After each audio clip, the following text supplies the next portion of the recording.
Hello, my name is Taya Graham, and welcome to the Inequality Watch on the Real News Network. I'm joined today by my co-host Stephen Janis and Real News reporter Jezl Noor. Now, this show is dedicated to a single topic, exposing the hypocrisy and destructiveness of America's growing wealth inequality.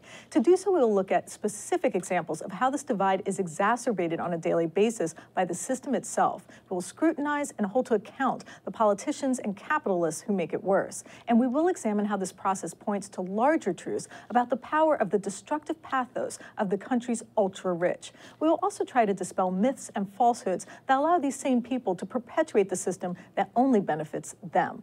Today, we're going to take a look at one of the most destructive of those myths, the fallacy of the public-private partnership that's often touted. It's a problematic alliance between private interest and public resources that has become a buzzword for corporatist politicians and capitalists alike. This idea is particularly relevant today because it was just trotted out by one of the worst corporate actors in recent memory, the companies that precipitated the nation's opioid crisis. As we already know, at least a dozen pharmaceutical companies pumped billions of pain pills into communities across the country, despite clear evidence the excess was addicting hundreds of thousands of people. In fact, investigators found a direct correlation to the number of opioid pills shipped to a community and the rise in overdose deaths. But Big Pharma didn't care because, of course, profits were more important than people. That's why the statement by a lawyer representing one of those companies now involved in litigation caught our attention. After the recent settlement by Johnson & Johnson with Oklahoma for $572 million, one of the lawyers said this to a reporter for National Public Radio. Look, this is a serious public health crisis, and it's something that needs to be addressed. But litigation is not the answer. We need public and private partnerships. That's right. She said the solution to not give up past profits, to right the wrong of essentially unfettered drug dealing, but to partner with the government. It's an interesting choice of words that my reporting partner, Stephen Janis, has some firsthand experience with. So, Stephen, what is a public-private partnership, and why would a pharmaceutical company embrace it? So, public-private partnerships are one of the quintessential neoliberal policies, and as always, we quote in the show the great Cornel West, neoliberalism is basically where you militarize, you take a social problem, you militarize it, you profitize it, or what's the word, and you also criminalize it, monetize, yes. Excuse me. So basically it is a quintessential thing where private corporations have access to public money, and it has been heavily touted, and this is not a Republican invention. I've covered Democratic administrations, and from from probably the late 90s through the aughts, and to present, they've talked about public-private partnerships. But what it's turned out to be mostly, from my reporting, what I've seen, is that a private corporation gets access to public resources to profit from it and doesn't really implement social policy that's needed. So it's really like the best way to say, you know what, we're gonna let private corporations profit off the people and not implement policies that are equitable. And that's basically what it is. Now, the Real News is doing an investigation into some of these public-private partnerships, in particular TIFs, tax increment financing. Can you talk a little bit about how TIFs have worked here in Maryland? Well, so basically TIFs are tax instruments that allow developers to take all their future property taxes they would pay on a property and invest it in their own project and keep the money, basically. And they get that money up front from bonds. And they've been basically used to finance the already wealthy neighborhoods in Baltimore. If you look around Baltimore, the biggest projects like Harbor Point, which was a $106 million TIF, was already in a wealthy neighborhood. And so what they've done is they've sort of reinforced the inequities in terms of development, and they've only built luxury housing. So it's been the #1 neoliberal sort of policy in city government. Let's give away TIFs, let's give tax breaks to developers from the suburbs, and it really hasn't panned out that well for the average Baltimore resident. Now, Jezl, I know that you have done some investigation into how these TIFs work. I know you took a look at Port Covington, the TIF there. Can you talk a little bit about how much money was awarded to billionaire Kevin Plank? Yeah, so Port Covington, as a lot of our viewers will know, is the proposed city within a city in South Baltimore, an area that's mostly abandoned. There are communities around it. And to sort of sell this idea, Port Covington, they reached out to the local communities. They signed a record, a sort of historical community agreement, a community benefits agreement with them. And then the TIF the TIF is I think it was around $650 million, and over time that would grow to even more money. That's a really good point. But that deferment sort of was the way that the city of Baltimore could sort of bring these badly needed jobs and investment into the city, and paired with the community benefits agreement, it made it very palatable to a lot of people, across the city. But as you alluded to, the city has this history of doing these same policies and making these same promises, and so it hasn't been working out that great for a lot of communities. Now, there was something kind of problematic about the timing because it happened right after the death of Freddie Gray in police custody. So wasn't there some sort of pushback against this tax increment financing for Kevin Plank?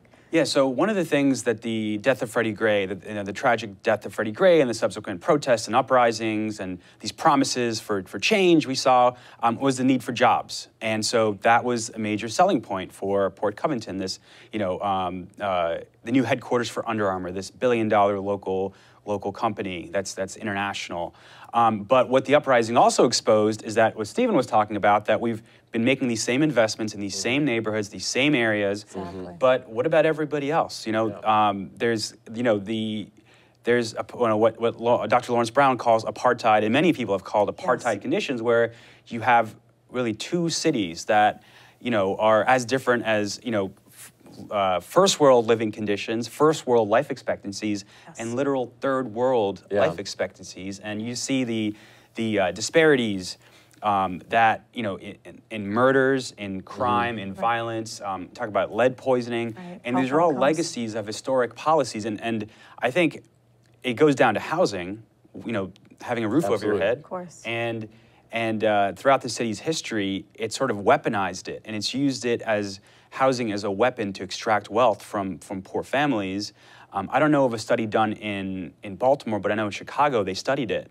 And they found that, exploitative housing practices like subprime loans and all these sort of predatory instruments, they extracted something like $10 billion from Black Chicago communities, which is, segregated in a very similar way to Baltimore. So I don't know if anyone's crunched those numbers for Baltimore, but I'm sure they would look really similar. Anecdotally speaking, I once covered a family that was hit by lead poisoning. One of their kids were lead poisoned, and what I learned when I was investigating it was that this white developer had bought the house for $10,000, had charged $800 a month for rent, and basically got all his money out in 1 year.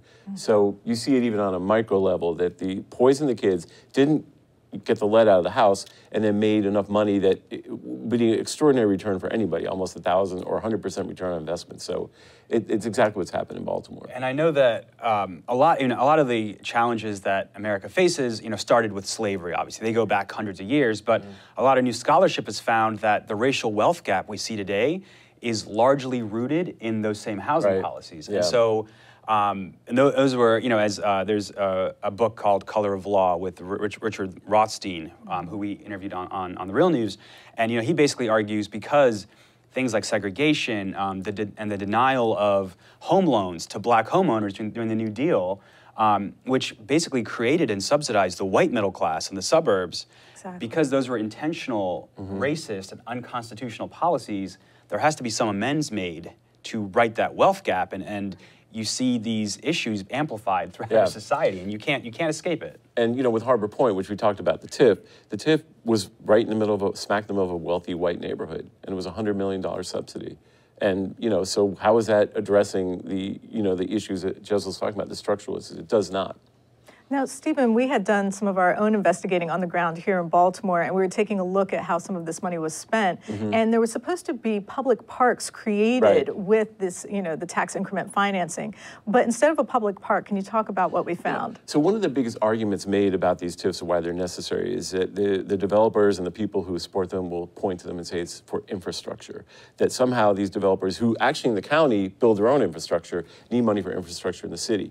And so part of the deal on Harbor Point and Port Covington was to build public parks, right? So we're taking public money, we're going to create a public park. Well, that's not really what happened. We found out that, and this is not like a secret, that a big chunk of it turned out being a private beach volleyball center, tiki bar, whatever you want to call it, for the private business right where the public park was supposed to be. So you have to go in and buy drinks and pay to rent a volleyball court if you want to use it. Meanwhile, it's being subsidized by public money. It's quite like, I think sometimes it's important to have specific examples that are illustrative of the larger issues that Jezzel's talking about and that you're talking about. And this is so like granular, but also just stark in terms of what you see. Where there's supposed to be a public park, there are private volleyball courts. I mean, how much more, you know, demonstrative could that be of the problem and why these neoliberal policies don't work for the people? So we're going to show some videos here of volleyball courts, people lounging by the beach, which isn't necessarily a bad thing. But these are private businesses, right, Stephen? This isn't actually supposed to be a public open space that anyone can access. It's supposed to be an open space for everyone to enjoy. There's no reason they can't let people to enjoy the water, you know, in a public space, but they're not public spaces. They're privately owned. And so here you have the perfect example of what Dr. West is talking about. You know, you take a social problem, you know, lack of housing, maybe lack of public space, and you privatize it and you monetize it. And that's exactly what they did. And they did it while taking a $100 million tax break from the citizens of Baltimore. One thing Jessel pointed out is very important. That tax break, you know, ends up, because they get the bonds up front, ends up being about $235 million of city revenue. In the case of Port Covington, $1.2 billion of future property tax. So it's pretty big chunk of change. And now we're going to show just how private it is. When we were shooting at Harbor Point, which received a $100 million tax break, this happened. A private security guard tried to kick us out. So, Stephen, can you kind of walk us through what happened there? Yeah, we were in a public park shooting an interview with a councilman, Carl Stokes, we'll show you a little bit of that, who was talking about TIFs, who is the guy that actually authorized this TIF, who was a councilman sitting on the council committee that authorized this TIF, and a security guard came up and said we had to leave, and it was private property. Yeah. It's Harbor Point. So all this park is private property? This park here? Yeah. It's part of Harbor Point. It's in here. Everything's managed by the same company. So it's private property? You're interviewing me? Yeah, well, I want to know if it's, I thought it was public property. That's why we don't do this. You're not supposed to be interviewing on it. Oh, I see. Permission here. Now, this was on, you know, the actual park that was built with public funds. Right. And he was like, now, we eventually, you know, I think we kind of talked him out of it, but it was, again, illustrative of what's really going on. These are not public assets. These are not public infrastructure. This is private property, and they were treating it that way because they sent a security guard for just shooting an interview in a public park. Now, just to contrast how some of these neoliberal policies play out, I want to go to a recent report you did where you were talking to community stakeholders who were trying to build a land trust. Can you talk a little bit about their affordable housing fund and what you discovered? Yeah, so affordable housing is a huge issue in Baltimore City. The Section 8 housing wait list for the city has 1 in 10 families. You know, rent is really high in the city. It's hard to find good quality housing. You guys have reported on issues like lead poisoning and other issues in public housing. So several years ago, activists, residents got together and said, you know, the city has been subsidizing developers for years.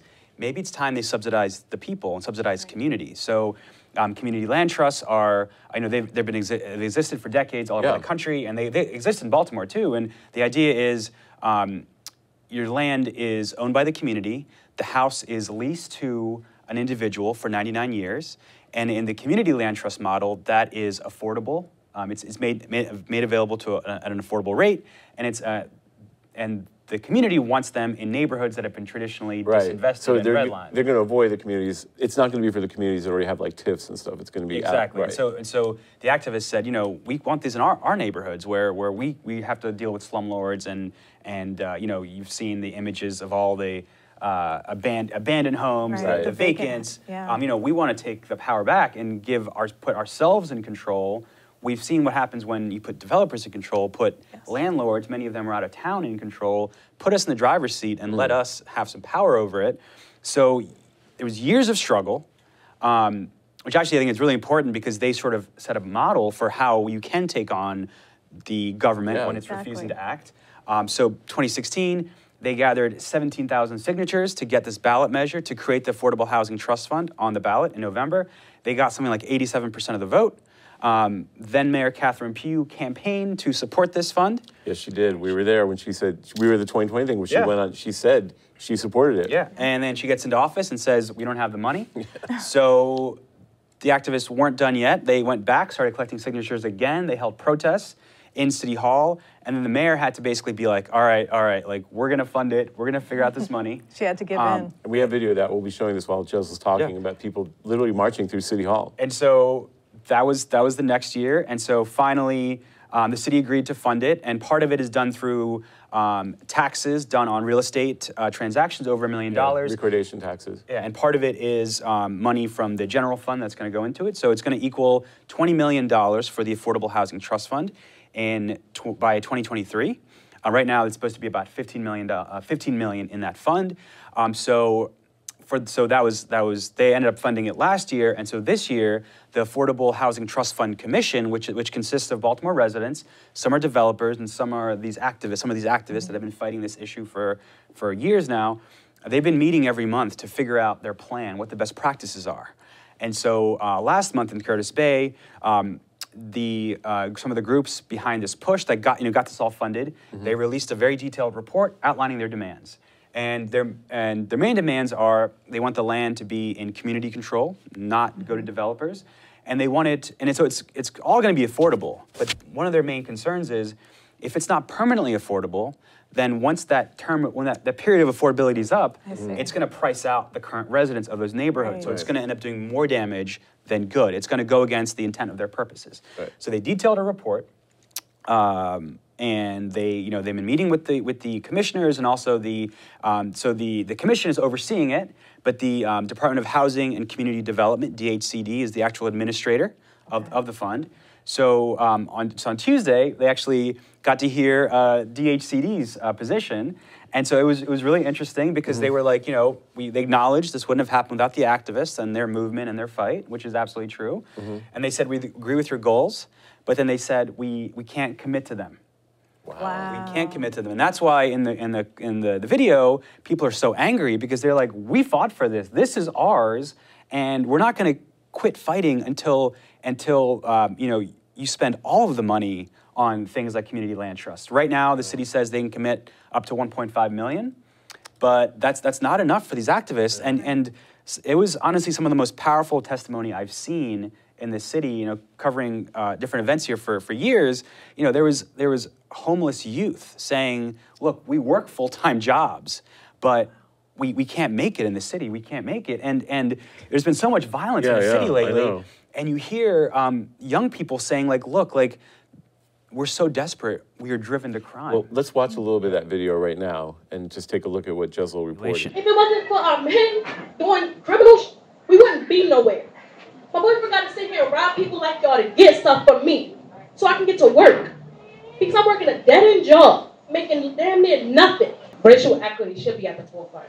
Primarily affordable housing should be at the forefront. Community control over land should be at the forefront.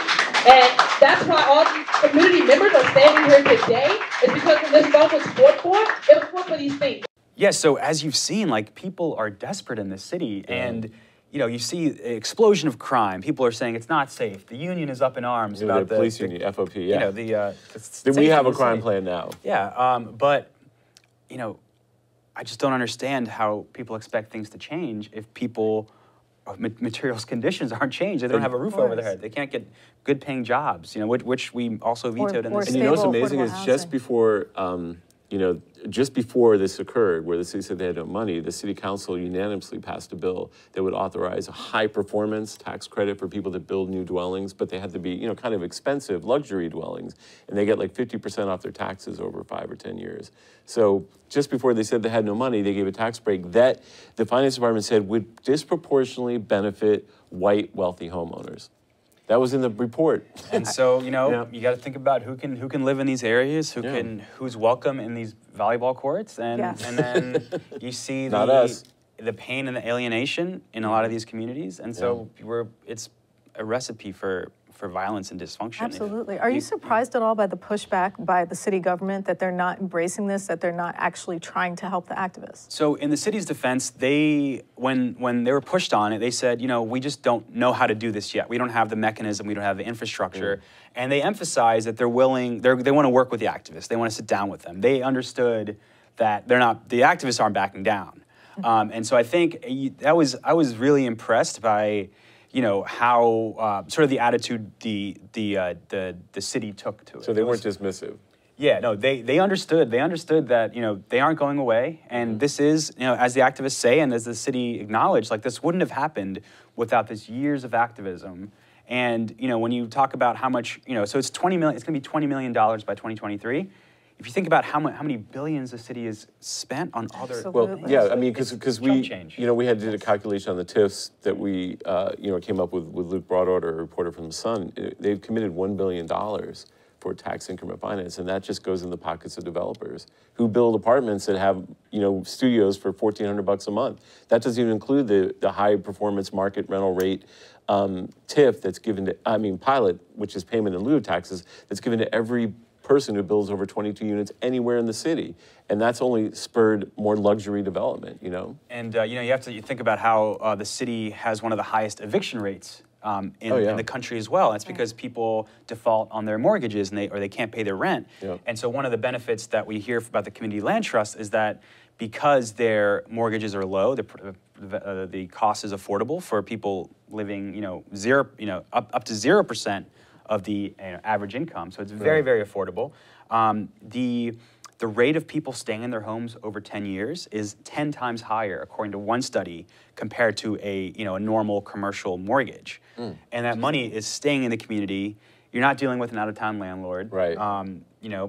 And I think people have hope in that model. And you've heard at the hearing, there's a big need for people to have something that they can own, they can control, and them to feel like this is their city and have real direction. Yeah, it seems to make sense that the city would want its residents to truly feel like stakeholders. It makes me wonder in relation to the city government response. I know you had an encounter with a city official when you asked them about the millions of dollars that were being given to allow police officers from out of state to be able to get take-home cars. What was that city official's response? Well, it was senior budget director about 9 or 10 years ago. I had done an investigation of the city, which still does this. They give hundreds of take-home cars to police, which are like nice luxury cars that police get to drive home. And it used to just be for like commanders, but now it's spread to the entire department. And last time I looked, there were about 600 or 700 of them. And I said to him, I said, why are you guys spending so much money on take-home cars and you're cutting rec centers? And at that point, they were spending $2 to $3 million a year for gas maintenance and renting the cars. And he said to me, that's just decimal dust. That's nothing. Why are you even asking me about this? And I just thought about it because in the context of Jessel saying, oh, we only have 1.5 million. For a city with a $2.9 million budget, I think, is the last place. Billion, right. $1 billion budget. I mean, 1.5 million is literally change in the drawer. So it does seem to me somewhat disingenuous that the city would say, that's all we can give up, Right.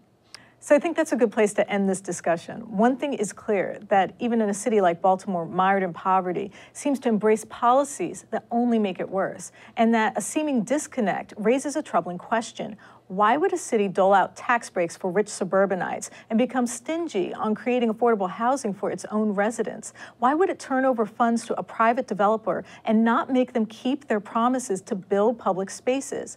I'm a reporter, so I'm not going to jump to conclusions, but there is a pattern here. And I think it's reasonable to say these examples point to the corrupting influence of the concentration of wealth, a power so at odds with the public good that the cities plagued by social ills like Baltimore act against the interest of the people they're supposed to serve, and perhaps provides an explanation for other issues, like why our country pays more for healthcare, yet gets the worst results of any first world nation, and how we have placed an entire generation in insurmountable debt just by trying to get an education. All food for thought and topics we will continue to cover in depth.